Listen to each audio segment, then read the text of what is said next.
Paano kumuha ng Pag-ibig member data form online? So, gamit lang po ang inyong mga cellphone, pwede po kayo makakuha niyan. So, napakadali lang naman po nito kumuha. So, ipaalam nyo lang po itong tutorial na ito. I-open nyo lang po ang browser ng inyong mga cellphone. Pagdating po dyan sa inyong mga browser, search nyo lang po sa search bar ang Pag-ibig online. Yan po. And then, dito po, hanapin mo po itong Pag-ibig Online Services. And then, i-click mo po itong Virtual Pag-ibig. Dito po, i-click lang po natin itong box. Ayan. And then, mapupunta po tayo dito. So, dito po, i-scroll up lang po natin. Ayan. So, hanapin po natin dito ang downloadable form. Ayan. Click po natin yan. So, dito po sa downloadable form, ang pipiliin po natin dito itong Provident. Click natin to.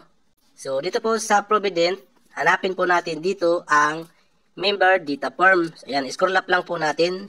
So, makikita po natin dito, ayan. Ito po, member data form or MDF. So, dito po sa gilid niyan, ayan, gilid niyan po. Ayan po. So, i-click po natin ito.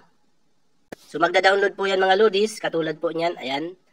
So, dapat po, mayroon po tayong reader para po ma-open natin. So, PDF po yan. So, mostly naman na mga cellphone, Android cellphone, o ano man pong cellphone mga lodis, basta po may internet, ay meron po yan na reader po, okay? So, dito sa akin, marami po akong reader. So, open lang po natin.